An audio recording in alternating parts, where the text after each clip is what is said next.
6336페이지로 가겠습니다. 6366페이지 부광조 패망시대의 예언. 부광조 패망시대의 예언. 자, 여러분 아까 그 스바냐가 남북 왕조 얘기가 다 나왔었죠. 그리고 누구도 아까 거기 들어왔었죠. 백성 된다는 열방도 들어왔었죠. 자, 그걸 염두에 두시면서 호세아부터 한번 살펴보도록 하겠습니다. 호세아 내용은 6338페이지에 보시면 부광조 패망과 회복을 예언해 주시는 내용입니다. 그러면 이때 회복은 북왕조만 회복된다는 걸까요? 아니면 남왕조랑 함께 회복된다는 걸까요? 우리가 조금 전에 살펴봤잖아요. 미리 함께인 거죠. 예. 그러니까 이제 안내를 하시는 분은 이 호세아서 내용을 전달할 때 호세아서 내용만 가지고는 안 돼요. 이게 성경신학이. 그러니까 적어도 말라기까지에 대한 이 그림이 그려야 이게 안내가 돼요. 이제 그런 방식으로 공부들을 많이 하시고 계시고 그런 부분들이 분들이 또 그렇게 공부하신 분들이 좀 진짜 좀 많았으면 좋겠어요.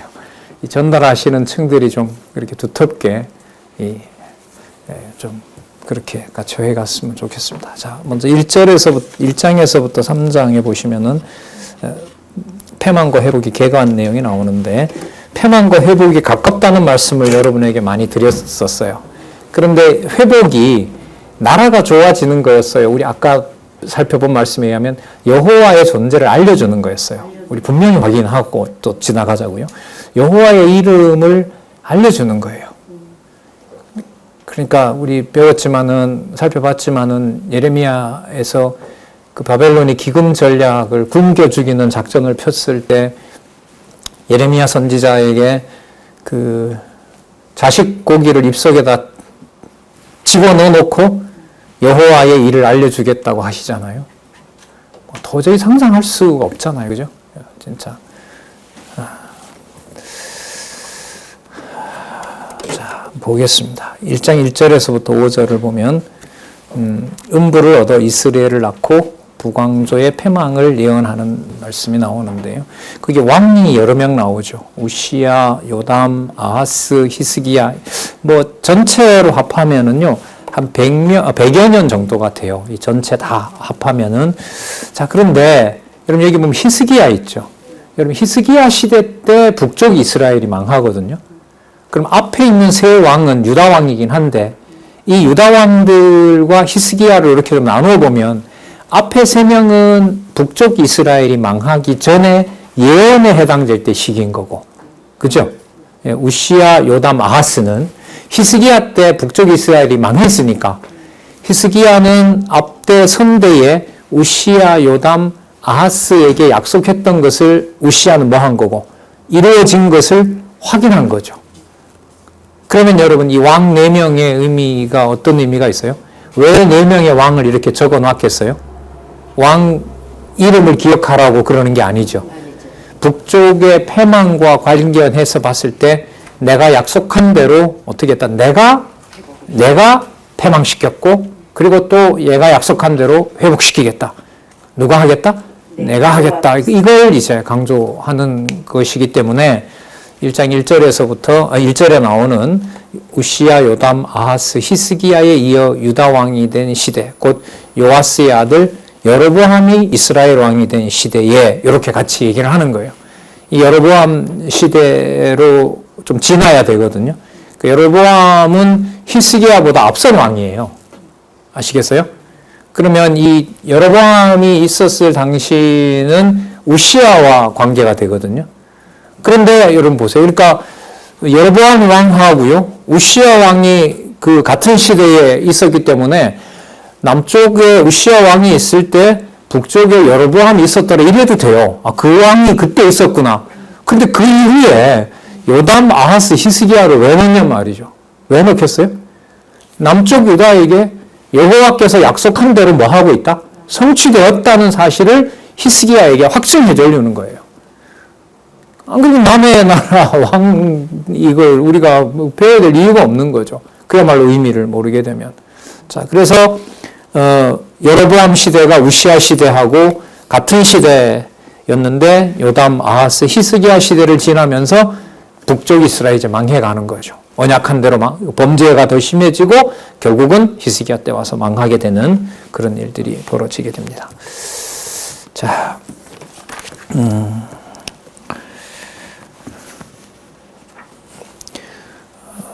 더 정확하게는요, 아하스 때 사실 망합니다. 좀 더 정확하게 말하면. 그러니까, 아하스 때 북쪽 이스라엘이 망하고요.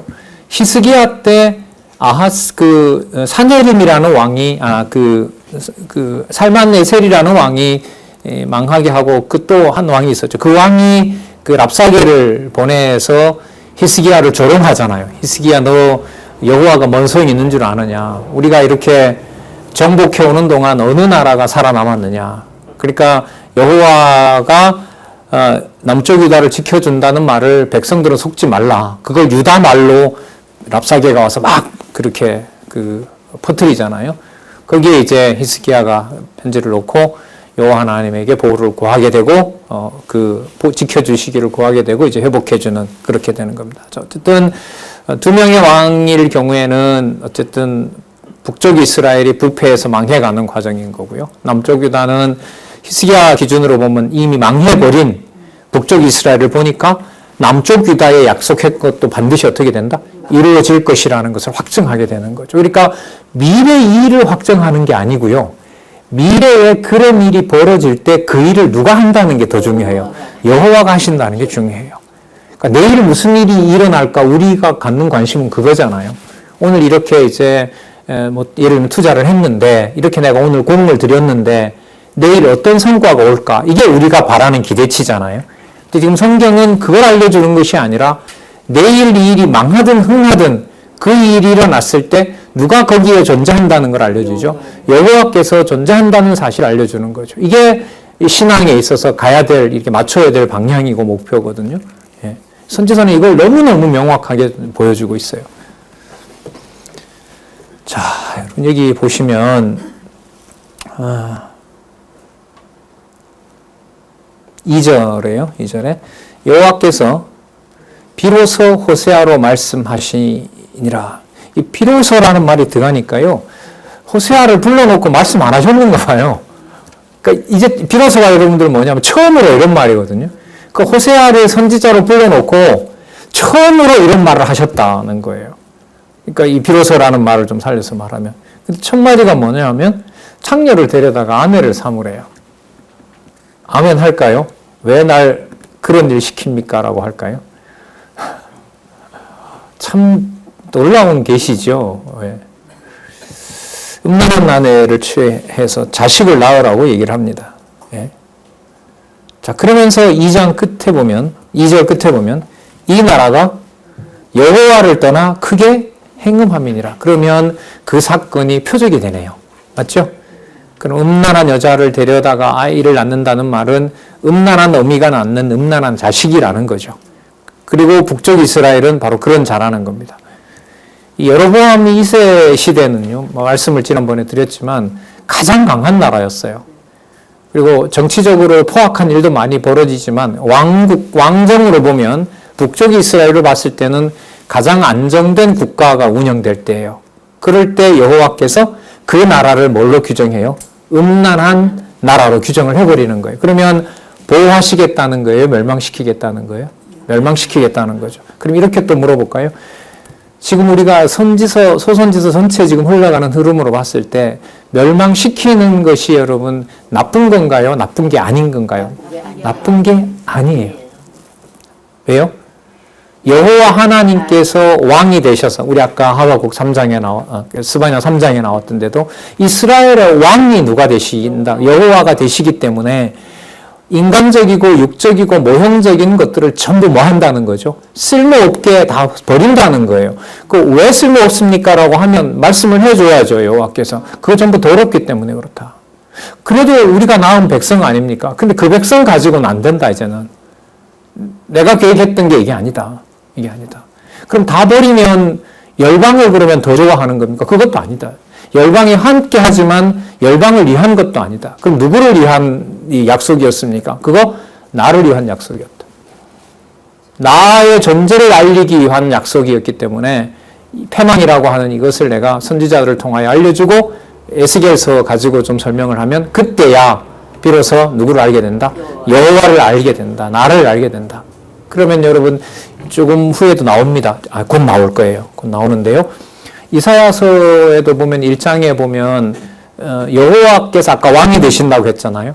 여호와께서 왕이 되셔서 여호와가 통치하는 방식은 칼과 창이에요? 칼과 창이 아니에요? 이제부터 칼과 창이 아니에요.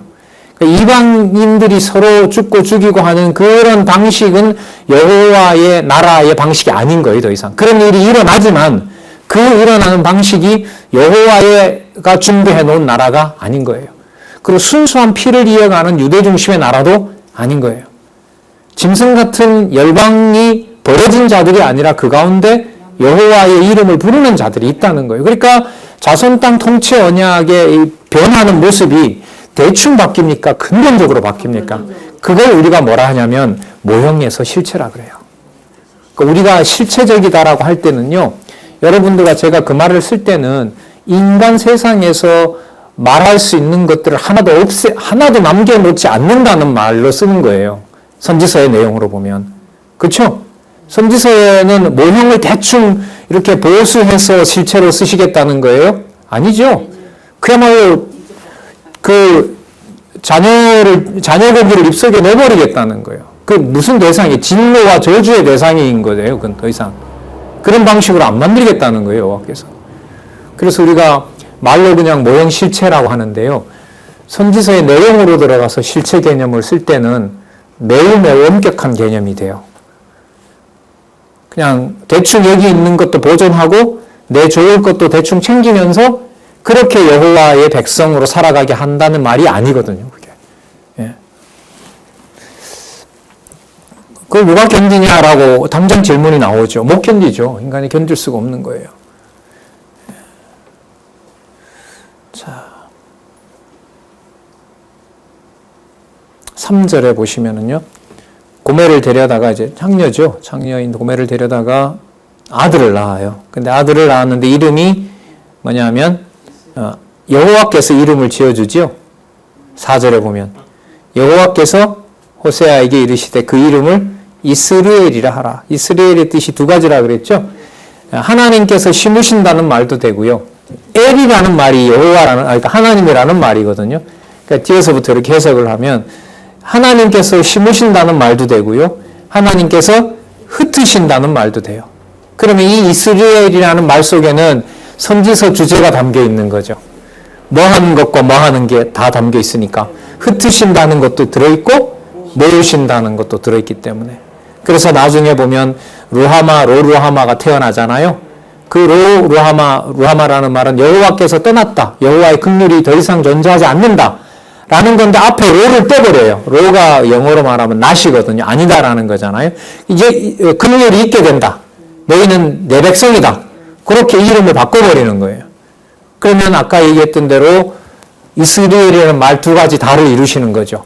뭐 하기도 하고 흩으시기도 하고 모으시기도 하고 그러니까 로루하마 로암미는 흩은 상징이 되는 거고요. 로를 빼고 암미 루하마 이렇게 되면은 뭐한 자손이 되는 거죠. 모으신다라는 내용이 돼요.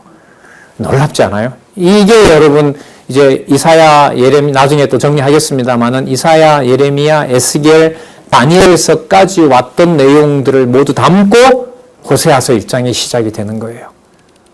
이 말은 좀 나중에 좀 책임을 져야겠죠. 이사야서 전체 내용하고 예레미야의 그 핵심적인 내용들을 연결을 해서 호세아로 연결하는 그건 이제 우리 소선지서 확인하고 다음에 가서 또 확인하겠습니다.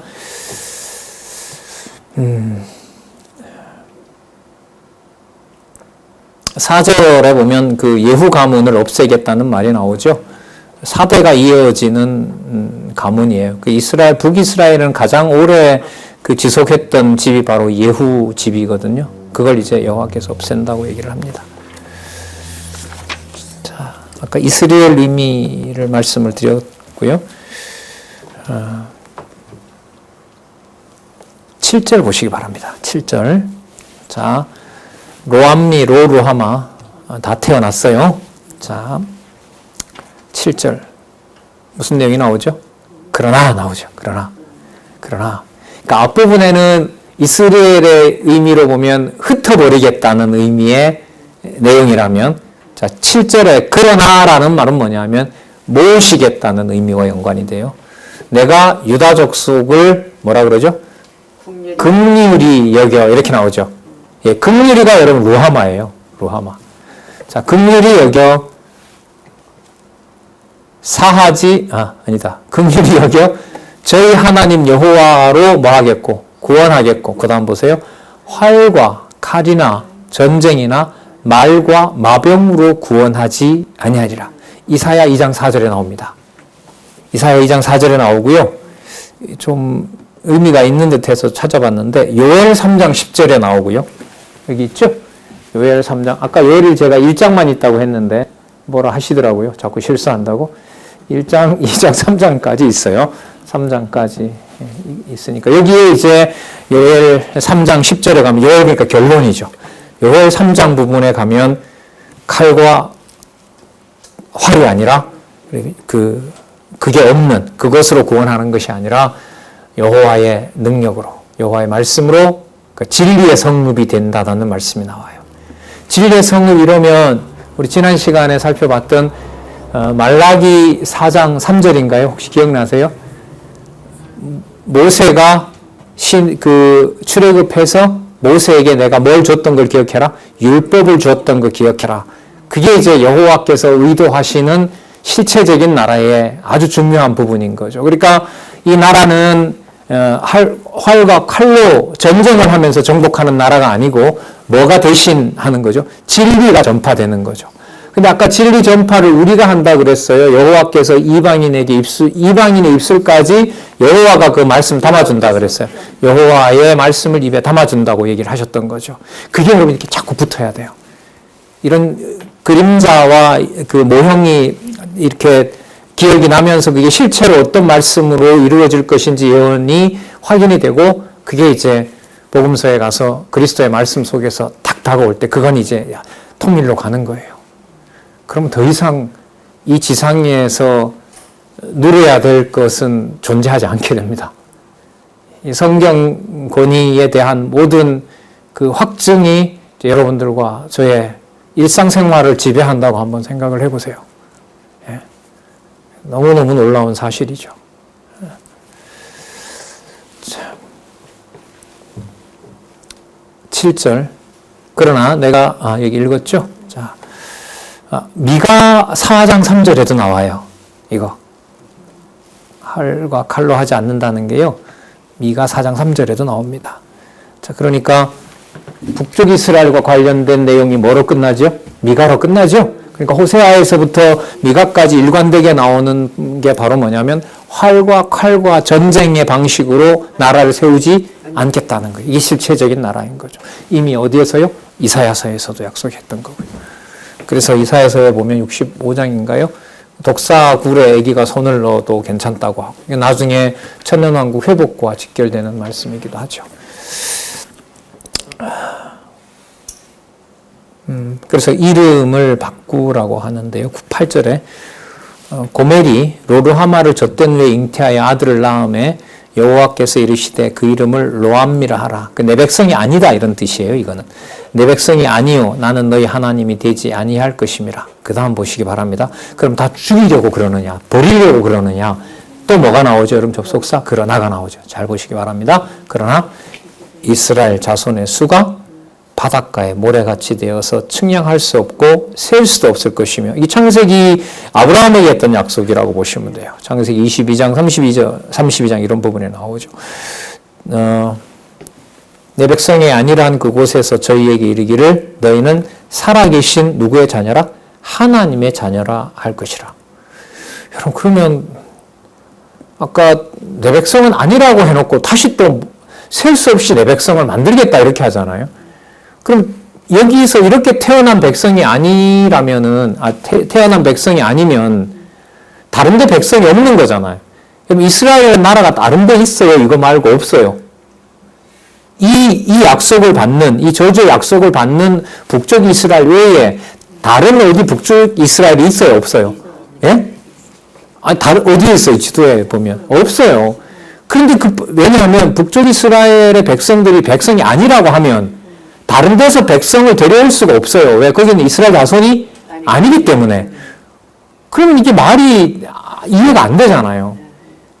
여러분, 집에서 어떤 아버지가 만약에 이렇게 5명의 자식인데, 니들 오늘부터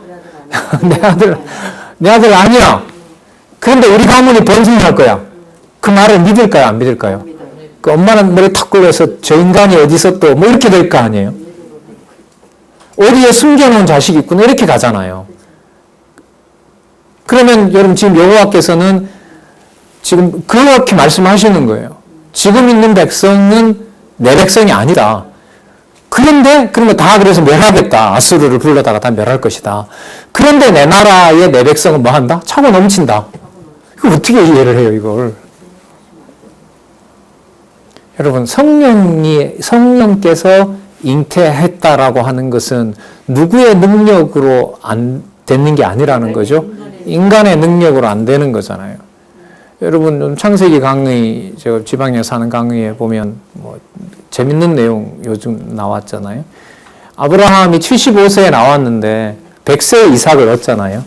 하나님이 자손 언약을 했고 바다의 모래알처럼 하늘의 별처럼 많이 주겠다고 했으니까 여호와께서 약속했으니까 이 두 부부가 아브라함과 사라가 얼마나 그 자손을 만들기 위해서 애를 썼을까요? 근데 하나님이 안 줘요. 그죠? 예, 100세 됐을 때 그 중간에 이제 하가를 통해서 낳긴 낳지만 그것도 아니라고 해요. 근데 25년 후에 이삭을 태어나게 하잖아요. 그리고 그 아브라함의 아내가 누구죠? 사라죠. 사라가 죽어요.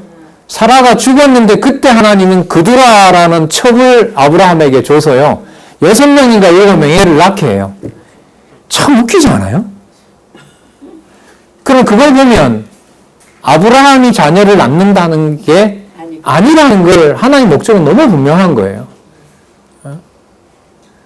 그러니까 지금 여기 이 여호와의 말씀으로 보면은 아까 이스라엘이라고 했기 때문에 이걸 이루셔야 된단 말이죠. 그러니까 뭐도 하고 뭐도 해야 돼요. 모두 다 흩어버리고 내 백성 아닌 걸로도 만들어야 돼요. 그런데 또 뭐도 하셔야 돼요. 내 백성으로 모으기도 해야 돼요. 그럼 다 죽여놨는데 어떻게 모아요? 이게 이제 선지자들의 그야말로 고민인 거죠. 그러면 여러분 여호와께서는 우리가 아브라함 아까 얘기 잠시 했지만 내가 만들 건데 이러는 거죠. 내가 만들어내면 되지. 내가 창조한데 내가 만들어낼 수 있다니까? 이렇게 되는 거죠. 그게 여러분 실체적인 백성을 여호와께서 몸은 같은 몸으로 태어난다 하더라도 그 본성에 주어지는 여호와 하나님의 신이 임하는 것은 그야말로 성령이 임한 하나님의 백성은 질적으로 완전히 다른 거예요. 육적으로 번성하는 것은 하나님이 지금 뭐 한다고 그래서 다 없앤다 했거든요. 지금 이 호세아 선지자가 여러분 소선지서 마지막 부분의 첫 부분 아니에요. 그러니까 나라 형태도 나왔죠. 전쟁으로 만드는 나라 아닌 거. 그리고 백성도 육적으로 낳는 백성 아닌 거. 우리가 아까 스바냐에서 살펴봤지만 이스라엘 진정한 왕은 누구라고 얘기했어요? 여호와라고 뒤에도 또 나와요. 그러니까 자손과 땅과 통치라고 하는 것을 호세아서 지금 1장 이 부분에 확증해주고 있는 것은 누가 만들어내겠다는 거죠? 여호와께서 만들어내겠다는 거예요. 그리고 이 지상에 있는 것과 이렇게 함부로 섞거나 이렇게 함께 공존할 수 있다 없다? 없다는 거예요. 여러분 이게 뭐냐면 교회의 거룩성이에요. 그토록 우리에게 일상화되어 있고 뭐 친근하게 느끼기도 하지만 아주 무감각해질 수도 있는 개념인 바로 그 교회를 통해서 생육, 번성, 그리스도가 머리 되시는 이 통치 원리가 드러나는 곳이란 말이죠. 이게 이제 호세아에서 이렇게 예언이 되고 있죠.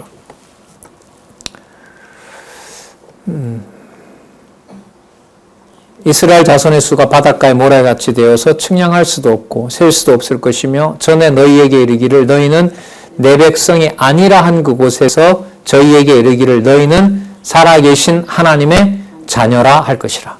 그래서요 어떻게 되냐 하면 유다 자손과 이스라엘 자손이 뭐예요? 함께 모여요. 그리고 한 두목을 세워요. 한 두목을 세운단 말은 통일 국가가 다시 된다는 거잖아요. 그럼 지금 이 약속을 받을 때는 나라가 지금 갈라져 있을 때잖아요. 아까 북쪽은 우시야, 요담, 아하스, 히스기야 때였고요. 남쪽은요. 북쪽은 누구였어요? 여로보암이니까 지금 두 나라는 어떻게 되어 있습니까? 갈라져 있죠. 그런데 새로 만들 나라는 한 두목이 다시 온다는 거예요. 한 두목이. 그런데 다윗왕조로 계승한다는 것도 아니었어요, 이제는. 그럼 누가 왕이 된다는 거죠? 여호와께서 왕이 되신다고 했잖아요. 그럼 여호와가 이 땅에 어떻게 오신다는 건가? 진짜 이게 궁금한 사안이 아니겠어요? 이 약속을 받는 이 언약 자손들로서는. 자, 한 두목을 세우고 그 땅에서부터 올라오리니 이스라엘의 날이 클 것임이라. 그럼 여기서 이스라엘은 뽑는다는, 흩어버린다는 의미일까요? 아니면은 심으신다는 의미일까요? 왜? 한 두목을 세우고 그 땅에서부터 올라오기 때문에 유다 자손과 이스라엘 자손이 함께 모인다는 의미잖아요. 그러면 이때 이스라엘은 하나님이 흩으신다는 의미일까요? 하나님이 모으신다는 의미일까요? 그러면 이 두 가지 말을 다 이루신 거잖아요. 맞죠? 그러니까 이스라엘 이 말은 하나님이 흩으신다는 말도 되고 하나님이 모으신다는 말도 됐는데, 시작은 하나님이 지금 흩으신다고 했는데 지금 보니까 하나님이 뭐 한다? 모으신다. 예, 심으신다. 이런 말이 된단 말이죠. 누가 이루신다는 거죠? 여호와께서 이루신다는 거죠. 그 로마서에 보면 그거 나오잖아요. 그 에리야 선지자가 아무도 없습니다. 다 끝났습니다. 라고 했더니 아닌데 7천 명이 있는데 이렇게. 그러니까 한국 교회가 하나님께 버림받았다. 이제는 끝났다. 이 말도 조심해야 되는 말인 거죠.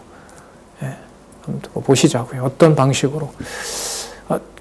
이게 뭐 완전한 충분 조건은 아닌데, 우리 기지협에 지금 열심히 공부하고 계신 많은 이제 동력자들과 많은 지체들과 우리 선배들, 저 봤을 때 선배 세대들이 훨씬 많죠. 기지협에서는.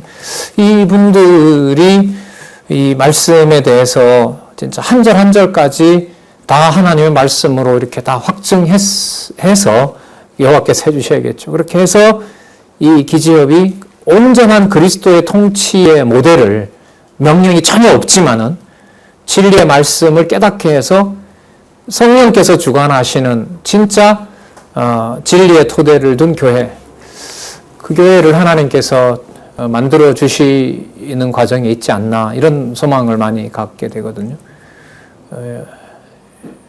이번에 여러분 보셨지만 성경신학 개론을 많은 분들이 기다리고 계시죠. 책을 기다리는 문화가 우리한테 그렇게 오래된 건 아니거든요. 제가 알기로는. 책을 가지고 스스로 공부하고 하던 문화가. 근데 이제는 그 책 자체에 여러분이 귀중한 보다가 그걸 통해서 성경으로 들어가는 뭘 아니까. 그야말로 익스프레스, 그냥 고속 전철을 타는 거 아니에요, 거기에.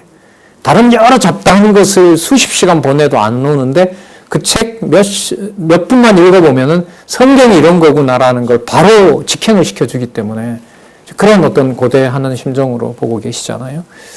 그래서 이 호세아서에 지금 격변이 일어나고 있거든요. 기존에 있었던, 뒤에 가면 여러분 우리 이미 지나왔죠. 아담이 부패했던 것처럼 몰아가요. 그러니까 아담에게 첫 창조했을 때 아담에게 줬던 통치권을 뺏는 것처럼 북쪽 이스라엘의 통치권도 다 끝내겠다는 거예요. 그러니까 만들어 놓은 것에 거룩한 것을 하나도 남긴다, 안 남긴다? 안 남긴다. 전부 다 아담을 사단에게 맡겼던 것처럼 전부 다 어떻게 한다? 저주 아래 가둔다는 거죠. 그러면 유지해야 될 백성이 있어요, 없어요? 없는데 또 모은다는 거예요. 어디에 있는 걸 모아요? 그 대답이 뭐냐면 내가 만들 거다, 이렇게 되는 거예요. 내가 만들어낼 거다. 내가 만들어낼 거다. 그 심령에서부터 만들어내는데 아예 마음에서부터 여호와를 알게 해서 만들어내겠다는 거예요. 왜? 태어나면 자꾸 불평하니까. 그렇잖아요? 그러니까 아예 태어날 때부터 태어나도 범죄하지 않는 자를 만들어내겠다는 거예요. 이게 실체로 넘어가는 얘기거든요. 그래서 어디에 있든지 간에, 어느 곳에 있든지 여호와의 성전에서 여호와를 섬기는 것 같은 놀라운 일을 내가 준비하겠다는 겁니다. 메시아 이야기하는 거죠? 예? 메시아가 통치할 자손 땅 통치를 다 말하는 거죠. 자손 언약이 들어가야 되니까요, 거기에는. 자, 그러면서 그 7절 같은 경우에 보면 2장 7절을 한번 보시면은 저가 그 연애하는 자를 따라갈지라도 미치지 못하며 저희를 찾을지라도 만나지 못할 것이라. 그제야 저가 이르기를 내가 본 남편에게로 돌아가리라. 그럼 이럴 때는 여러분 본 남편은 누구를 말하는 걸까요? 여호와인 거죠. 여호와인 거고 아까 음란한 여자가 낳은 자식으로는 안 된다고 얘기했죠. 그러면 누가 자손입니까? 라고 했을 때 다시 만든다고 그랬죠. 여호와께서. 한두 목도 보내주신다고 했죠. 또 하나가 된다고 얘기를 했죠. 그건 바로 내가 고치기 때문에 그렇다라는 겁니다. 자, 2장 8절에서부터 3절에 보시면은 패망과 관계 회복에 대한 얘기가 나오는데 2장 8절에서부터 3절의 그 주어는 여러분 체크가 되어 있을 거예요. 내가가 많이 나오죠. 누가 하신다는 거죠. 내가 하신다는 거예요. 8절에 보면 내가 저에게 준 것이고 내가 더하여 준 것인데 내 것 가지고 너희들이 엄청나게 범죄했다는 거예요. 그러면 여러분 그 주어진 재물을 가지고 바알을 섬기면은 재물을 둬야 되겠어요? 재물을 없애야 되겠어요? 없애야죠. 누구에게 돌아오게 하려면 본 남편인 여호와에게로 돌아오게 하려면 그걸 뺏어가야 되는 거죠. 예, 뺏어가야 되는 거죠. 그 세상에 불화하고 하는 것을 이해할 수 있는 국가의 일반적인 국가의 흥망성쇠를 이해할 수 있는 아주 중요한 그 핵심적인 그 틀을 만들어주는 것이 선지서이기도 해요. 왜 이렇게 이 많은 전쟁이 따르게 하고 한 국가가 또 흥하고 망하고 하는 역사를 섭리하시는지를 선지서를 꼼꼼하게 읽어가다 보면 답이 나와요. 그래서 어느 정도까지 가냐 하면 우리가 아까 지나왔습니다마는 망하는 것은 나쁜 것이고 흥하는 것은 좋은 거라는 세상의 역사관의 평가가 어떻게 돼요? 다 사라져요. 그걸 초월해요. 망하는 것 속에서도 누가 존재한다? 여호와가 존재한다. 이 말을 여러분 누가 하겠어요? 이 세상에서. 예. 이 성경에서 지금 거듭거듭 확증해주고 있는 내용이잖아요. 자, 그 다음 2장 14절에서부터 23절에 보시면 6351 위로하여 관계를 회복하고 자, 뭘 삼는다? 백성을 삼으신다고 얘기를 합니다. 어디를 보시냐면요. 선지서의 특징이 뭐라고 했냐면 때림과 싸매심의 간격이 멀다 가깝다. 매우 가깝다. 매우 가깝다. 때리는 내용인데 때리는 내용이 아니라고 말씀하신다. 자, 볼게요. 2장 14절. 그러므로 내가 저를 유인하여 거친 들로 데리고 가서 말로 위로하고 비로소 저의 포도원을 저에게 주고 악을 골짜기로 뭘 삼는다? 소망의 문을 삼아주게 된다. 그럼 이후에 나타나는 모든 패망 소식은 자, 이후에 나타나는 모든 패망과 관련된 얘기들은 우리가 일반적으로 말하는 의미에서 나쁜 의미라고 할 수가 없다. 악을 골짜기에 데려다 놨는데 악을 골짜기가 뭐가 된다는 거죠? 소망의 문이 된다는 거예요. 포도가 자라나게 되고 거기서 포도주를 얻게 되는 바로 그런 곳으로 만들어주겠다는 겁니다. 자, 16절 볼까요? 여호와께서 이르시되 그날에 내가 나를 뭐라 일컫고? 내 남편이라 일컫고. 아까 그 호세아로 하여금 음란한 아내를 얻어다가 나라고 했잖아요. 그게 이제 이스라엘과 하나님과의 관계잖아요. 그걸 지금 말씀하시는 건데 여자가 이스라엘이라는 나라가 그 아까 이제 고멜과 비유를 하면은요. 자기가 스스로 반성하고 깨끗해져서 여호와를 섬기게 된다는 거예요. 아니면 여호와께서 깨끗하게 만들어서 그 입에서 당신이 내 남편이라는 걸 부르게 해준다는 거예요. 후자인 거죠.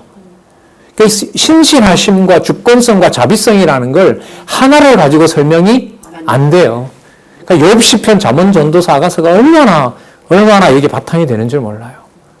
진짜 그 욥 시편 잠언 전도 아가서 다음에 왜 이사야서가 나오느냐 여기에 많은 생각을 저는 좀 했거든요. 내가 억지로 그냥 연결시키고 있나 이런 고민도 좀 많았었고요. 그런데 이제 우리 성경신학에서 밝혀준 대로 딱 두 구도로 만들어주니까 패망과 회복 구도 속에서 선지사가 딱 눈에 보이는 순간 전능성과 자비성까지 모든 속성이 패망할 때는 안 드러나고 회복할 때만 드러나고 이게 아니라 패망이 바로 여호와의 자비성을 얘기할 수가 있고 여호와의 신실하심을 얘기할 수 있구나. 이제 그런 눈이 열리게 되는 거죠.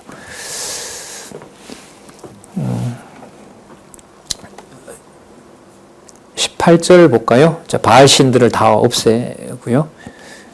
그날에는 내가 저희를 위하여 들짐승과 공중의 새와 땅의 곤충으로 더불어 뭐하며 언약을 세워요. 누구랑요? 뭐랑요? 곤충하고도. 그러니까 곤충도 무슨 도구가 되는 거죠, 그러면? 여호와의 이름을 부르는 도구가 된다는 거죠. 그 세상 천하 미물이라는 게 보잘것없는 건 뭐 어떤 작가 얘기대로 세상에 들 곳은 없다. 잡초란 없다. 그 자체로 다 귀중한 생명을 가지고 있다. 뭐 어떤 작가가 그렇게 얘기했지만 하나님이 봤을 때는 여러분 어디에 나오죠? 솔방울까지라도 이방인이 가지고 오는 솔방울도 뭐가 된다고요? 거룩한 여호와의 성물이 된다고 얘기를 하시잖아요.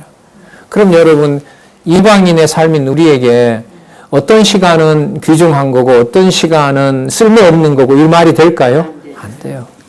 아, 내가 그때 왜 그 짓을 했지? 시간을 참 소모했다. 그건 다분히 누구 중심적이죠? 우리 중심적이죠. 그러나 여러분 그 시간을 반성한다고 좋게 되는 건 아닙니다. 거기에 하나님 살아계신 증거로 말씀이 공급되고 그걸 가지고 해석을 할 때 여호와의 살아계신 증거가 되는 거죠. 그야말로 이거는 누가 못해요? 내가 못해요. 말씀을 읽는다고 다 내게 되는 것도 아니고요. 자, 놀라운 약속이죠. 예. 곤충으로 더불어 언약을 세우며 또 이 땅에서 여기 또 나오네요.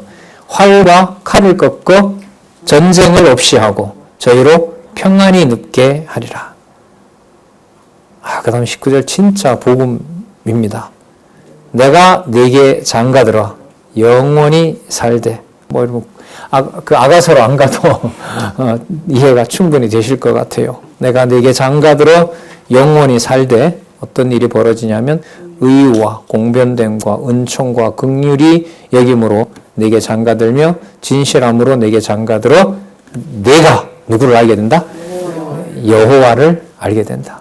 의, 그 다음 공의, 은총은 여러분 자비성, 그 다음에 긍휼은 뭐냐면 긍휼 자비성, 은총은 성실성이라면 그 다음에 긍휼은 자비성, 하나님의 모든 속성들.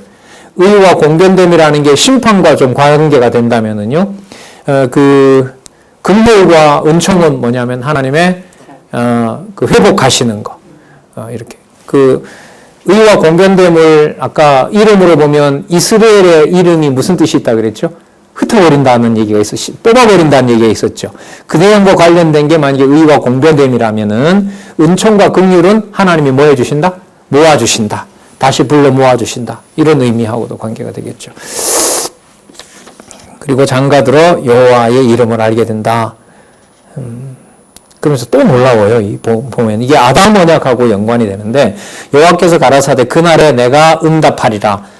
나는 하늘에 응하겠고 하늘은 땅에 응하고 땅은 곡식과 포도주와 기름에 응하고 이것들을 어디에 응하리라? 이스라엘에 응하리라. 이때 이스라엘은 그러면 흩은다는 의미일까요? 모은다는 의미일까? 그 의미. 이 맥락에 따라서 우리가 얼마나 확인할 수 있죠. 근데 그걸 누구 좋으라고 그렇게 할까요? 우리에게 좋은 건가요? 우리에게 좋은 것은 항상 여호와가 동반돼야 되는 걸까요? 후자인 거죠. 그럼 보도록 하겠습니다. 23절 보시기 바랍니다. 내가 나를 위하여 이 땅에 심고, 이게 바로 성실하심이에요. 아까 인자가 여기에 따르는 거고요. 당신의 이름을 보존해 주시겠다고 했고 알려주시겠다고 했는데 누구 방법대로? 당신의 방법대로 그걸 알려주시는 거죠. 그럼 분명하죠. 오늘 우리가 이제 한 2시간 가고 있는데 진리의 말씀이 주중에 어떤 경우라도 아침 저녁으로 그 진리의 말씀으로 마음이 간다는 것은 이 시대에 다른 어떤 것과 비교할 수 없는 복이라는 걸 아시겠죠. 그죠? 보고 싶고 듣고 싶고 확인하고 싶고 이 시대가 지금 이런 상황이 여러분 코로나 이 시대에도 어쨌든 지속적으로 더 어떻게 보면 단단한 모습으로 그렇게 유지되고 있잖아요. 지금 기재협에서는. 놀라운 일이죠. 진짜 다른 교회들 난리거든요. 한국 교회는 지금. 뭐 엄청난 변화가 생긴다고 얘기를 하죠. 자, 내가 나를 위하여 이 땅에 심고 긍휼히 여김을 받지 못하던 자를 긍휼히 여기며 그 다음 보세요. 내 백성 아니었던 자에게 향하여 이르기를 너는 내 백성이라 하리니 너희는 이르기를 주는 내 하나님이라 하시리라. 그러니까 어떤 백성이 이런 말을 한다는 거죠? 여호와의 이름을 모르던 백성이 그 입에서 여호와가 나에게도 해당되는 분이구나. 여호와가 나의 주가 되신다는 말을 하게 된다는 거죠. 그러면 백성 범위가 달라지죠? 예. 누가 들어와요? 이방이라기보다 본문에 보면 여호와의 이름이 여호와께서 내 백성이 아니라고 했던 자. 그러니까 여호와가 내 백성이 아니라고 했던 자예요. 모세가 아니라고 한 게 아니고 여호와가 야, 저 백성은 내 백성 아니야라고 했던 그 자가 어느 날 갑자기 여호와의 이름을 부르는 거예요. 그 유대인들이 봐서 저거 아닌데 저런 자들은 여호와의 이름을 부르는 자들이 아니라는 건데 근데 그 입에서 여호와 이름을 부르고 싶다는 거고 여호와가 누군지 가르쳐달라는 거잖아요. 우리 지난번 살펴봤었죠? 10명을 잡고 이방인 10명이 유다인 한 사람을 잡고 여호와가 누구냐 어디로 가야 예루살렘으로 가느냐라고 묻는다는 거잖아요. 이 일이 기지업에서도 일어나지 않을까 여호와께서 준비하고 계시는 게 아닐까 이런 생각이 좀 듭니다. 서론이 너무 단단하죠. 그러면 이 3장에서부터 14장까지 내용에 무슨 내용이 나온다 하더라도 여기에 이스라엘이라는 의미에 담겨있는 두 가지 모두를 누구 방법대로? 여호와의 방법대로. 아까 방법 중에 뭐가 나왔죠? 여호와께서 저 피조물은 내 백성이 아니라고 한 그 자도 말을 완전히 바꾸어서 여호와께서 저는 내 백성이야 이렇게 되는 거죠. 그 여호와의 신실성이 우리가 봤을 때는 훼손될 정도로 그러니까 조금 전까지 여호와가 뭐라 그랬어요? 저는 내 백성이 아니야 이렇게 했는데 그 다음에 여호와께서 저도 내 백성이야 이렇게 된다는 거예요.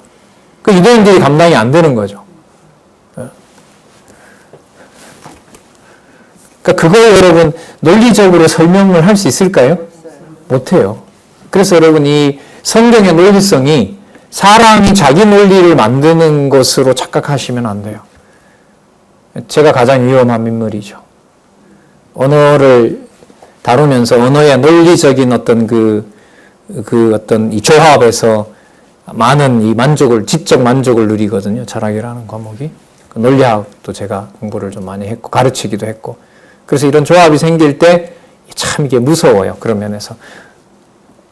이렇게 해서 내게 되는구나라는 걸 온몸이 딱 느껴요. 저기 보이고, 여기 보이고, 여기 보여서 이게 연결되고, 이게 이거였구나. 그래서요. 난 안다 이거죠. 이렇게 나는 알고 있구나. 그게 먼저 와요. 이게 성경 권위 있는 하나님의 말씀이구나 이거 보다가요. 이거 이제 보인다. 그러대요. 안 붙잡아주면 안 돼요. 꼭 붙잡아줘야 돼요. 이건 아마 같이 공부하시는 분들도 다 느끼실 거예요.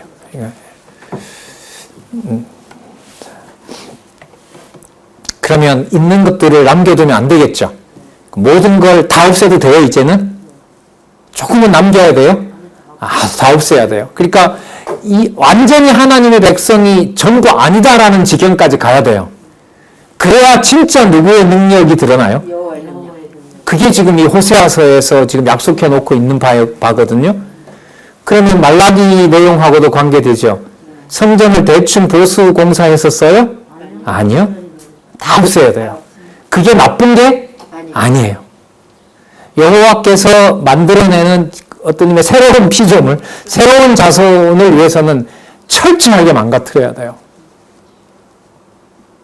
모세 아내처럼 돌아보다가 소금 기둥이 되는 그 욕심 있잖아요. 그 아쉬움이겠죠. 아쉬움. 그 얼마나 좋은 것들이 많겠어요. 그 아쉬움을 하나님께서 뭐 해주셔야 돼요? 떨쳐버리게 해야 돼요. 자, 그래서 이런 말씀이 나와요. 3장 4절. 이스라엘 자손들이 많은 날 동안에 뭐도 없고 왕도 없고 통치자예요. 군은. 그 다음에 제사가 없다는 말은 뭐도 없을까요? 여호와를 섬기는 일이 없게 된다는 거죠. 북쪽 이스라엘로 보면 사마리아나 베델에 있는 곳곳에 우상 섬기는 당을 놔둬야 되겠어요? 없애야 되겠어요? 없애야죠. 그러니까 여러분 여기 제사도 없고 주상도 없어요. 아수르 그 바알신 섬기려고 얼마나 애를 쓰고 그거 영향을 유다도 받잖아요. 그거 전부 다 어떻게 돼야 돼요? 없애야 돼요. 에봇도 없애고 드라빔도. 그러니까 집안에 있는 어떤 물건도 여호와의 이름을 빙자한 우상을 여호와가 뭐 하신다? 다 청소하신다 이 말이에요. 다 청소한다. 그럼 청소를 내가 갖다 직접 깨끗하게 버리면 좋아요? 아니면 무서운 군인들이 와서 아니야 차근차근 밟아서 흔적도 없게 만들어 놓으면 좋아요? 나까지. 그러면 그런 질문을 그런 생각이 들잖아요. 그냥 남쪽 유다나 북쪽 이스라엘 백성이 반성하고 내가 가서 집을 청소해서 버려도 되잖아요. 그런데 여호와는 누구를 써요? 그 무서운 아수르와 바벨론 군대가 집 안에 밟고 들어오게 하죠. 그리고 보는 앞에서 부모와 형제, 자녀를 죽이고요. 그리고 그 우상을 전부 다 불태워버리고. 누구 방식이에요, 이게? 이 여호와의 방식이죠. 자, 드라빔도 없이 지내다가 그 후에 저희가 돌아와서, 자, 그 다음 나오죠? 그 하나님 여호와와 그 왕, 누구를 구한다? 다윗은 이럴 때 여러분 상징이에요. 아까 고멜처럼 통치자 이런 말이죠. 아까 한 통치자, 한 두목에게 모여온다 했죠? 그런 의미에서 다윗이고, 여기서는 지금 흐름으로 봤을 때 고멜도 그렇고, 이스라엘도 그렇고, 로르아마도 그렇고, 로암미도 그렇고, 그런 맥락에서 다윗도 통치자, 전체 한 나라를 다스릴 통치자로 보시면 될 것 같아요. 자, 다윗을 구하고 말일에는 경외함으로 여호와께로 와 그 은총으로 나아가리라. 그러면 패망을 빨리 하는 게 좋을까요? 천천히 해주시는 게 좋을까요? 빨리 망하는 게 좋은 거죠. 이 말이 돼요, 근데? 하고 하니까 좀 말이 그렇네요. 여러분, 빨리 망하니까 좋은 거죠. 참 말이 안 되잖아. 이 성경 언어가. 근데 여러분, 아까 3장의 경우를 본다면은, 빨리 그날이 오는 게 좋다면은, 빨리 뭐 하는 게 좋아요? 예, 빨리, 조금 망하는 게 좋아요? 완전히 망하는 게 좋아요? 이거 도대체 어쩌다 이런 말까지 하게 됐죠, 저희들이? 이건 인간의 말이 아니에요. 사람이 정리하는 말은 아니에요. 이거는 뭐, 말 가지고 장난치는 경우가 아니라면은요, 이거는 사람이 만드는 게 아니에요. 그러면 여러분, 여기 보세요. 4장에서 10장까지 불광조 뭐예요? 패망이 좋은 거죠. 여러분들 아까 다 같이 하셨잖아요. 빨리 망할수록 좋아요. 조금 망하는 게 좋아요. 철저하게 망하는 게 좋아요. 그래서 4장부터 10장이 있는 거예요. 그래서 이 패망을 회복과 연관시키면 이 패망을 나쁘다라고 말을 못해요. 나쁜 건 딱 하나밖에 없어요, 이제는. 이 지금 선지서에 나쁜 건 하나밖에 없어요. 유대인으로 살았는데 여호와의 이름을 모르게 되는 것. 좋은 것도 하나밖에 없어요. 어제까지 저주받은 이방인이었는데 누구 이름이 입에서 나온다는 것. 그거밖에 좋은 게 없어요. 그럼 여러분, 장안용왕교회가 앞으로 뭐 하든 기지협에 무슨 일이 벌어져도 가장 좋은 건 누구 이름이 보존되면 돼요? 100사람이 보존돼야 좋고 한 사람이 보존하면 안 되는 거죠. 그것도 아니에요.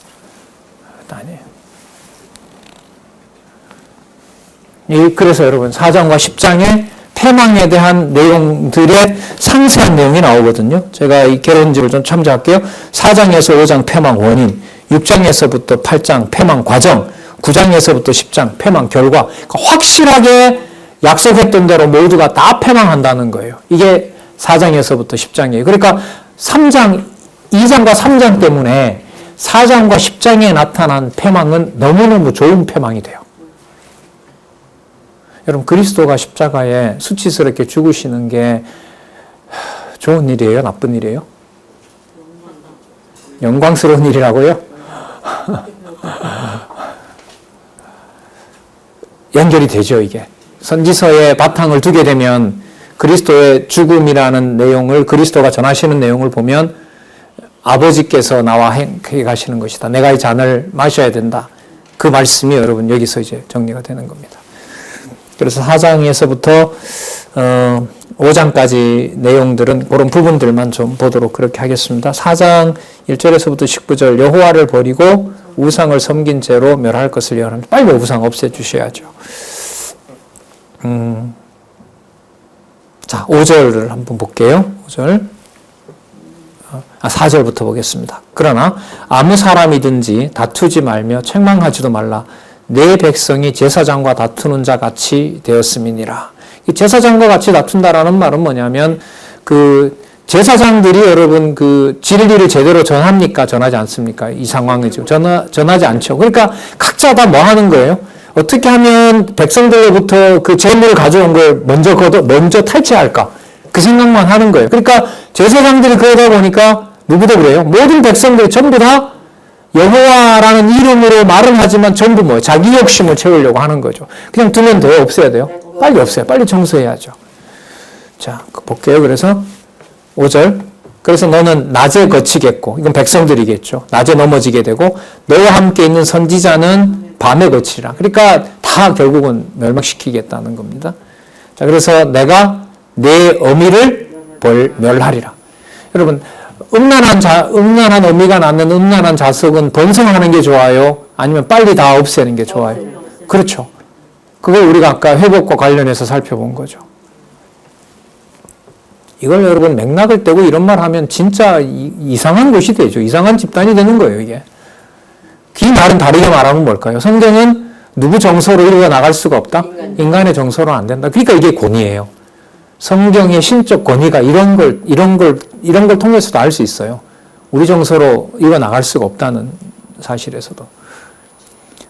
자, 6절에 중요한 말씀이 나오죠. 내 백성이 뭐가 없음으로 망한다고요? 지식이 없음으로 망하는도다. 네가 지식을 버렸으니 나도 너를 버려 내 제사장이 되지 못하게 할 것이요. 네가 내 하나님의 율법을 잊었나니 나도 내 자녀를 잊어버리랴. 7절 보십시오. 저희는 뭐 할수록? 번성할수록 내게 뭐가 돼요? 왜요? 어떤 자손이니까? 음란한 자손이니까. 버려야 될 자손이기 때문에 생육하고 번성하는 것이 뭐가 번성하는 거죠? 죄가 번성하게 되는 일이라는 겁니다. 내가 저희의 영화를 변하여 욕이 되게 하려니와. 자, 8절에 보면 저희가 제사장입니다. 내 백성의 속죄 제물을 얻고 그 마음을 저희 죄악에 두는도다. 여기 속죄라는 말은요, 죄라는 말도 돼요. 그러니까 이런 거죠. 속죄 제물 가져오라 그래 놓고 누가 착복을 해요? 제사장이 먹어버리는 거죠. 그러니까 죄를 먹는 거죠, 그게. 자, 그런 의미로 보셔도 되고요. 자, 9절에 보면 장차는 백성이나 제사장이나 다 일반이에요. 다 전부 다 부패해버렸다고 하는 겁니다. 그런데 이런 부패했다고 정죄해서 멸망시키는 거잖아요. 근데 그 멸망시키는 사건이 여호와께서 왕이 되시고 여호와께서 당신이 그 가운데 거하신다라고 아까 2장과 3장에서 약속한 거기 때문에 이 패망을 2장, 3장과 분리해서 보면 될까요? 안 될까요? 절대로 안 되죠. 그럼 이거 읽고는 더더욱 교훈이 나오는 거예요. 빨리 여러분 여호와께로 뭐 한다? 돌아오셔야 됩니다. 이렇게 되는 거예요. 그 선지서는 진짜 논리가 중요해요. 이 흐름이 너무너무 중요해요. 전체를 보는 것도 중요하고. 아니면 이게 전부 다 경고의 메시지거든요. 왜? 상당 부분이 회복보다는 내용으로 보면 패망이 더 많거든요. 그 패망을 읽고는 뭐 할 말이 많아요. 여러분 조심하셔야 됩니다. 어쩔 수가 없어요, 이거는. 전체를 보지 않으면. 자, 아까 뭐가 없어서 망한다고요? 지식이 없어서 망한다고 했죠. 자, 우리 하나 더 떠올려 볼까요? 세우는 나라는 전쟁, 활과 창과 군마로 세운다? 아니다. 아니다. 자, 그럼 뭐로 세우는 걸까요? 여호와의 아는 지식으로. 이방에도 있고, 예루살렘에도 있고, 유대에도 있고, 사마리아에도 있고, 그런 자들이 자기가 있는 곳에서 여호와의 이름을 알게 되는 무슨 성읍? 진리의 성읍으로 만들어 가거든요. 자, 이걸 염두에 두시면서요, 우리 잠시 쉬셨다가 이 흐름에서 호세아서는 끝까지 살펴볼 겁니다. 만드실 나라가, 그렇죠. 여호와의 이름을 입술에 담아두려면 뒤에는 칼과 창이 내 머리를, 내 목을 겨눈다 하더라도, 겨누게 하신다 하더라도, 아수르와 바벨론 제국이 내 몸에, 내 가족의 창으로 위협한다 하더라도 입술에는 뭐가 남아있다는 거예요? 누구의 이름을 남겨둔다는 거예요? 여호와 이름을 남겨둔다는 거죠. 그러면 여러분 지식이라는 게 뭐하고 바꿀 만한 지식이에요? 목숨을 앗아가도 되는 그런 말씀이 바로 성경에서 말하는 지식이 되는 거예요. 그야말로 생명의 말씀이 되는 거죠. 자, 그런 걸 중심으로 좀 살펴보도록 그렇게 하겠습니다.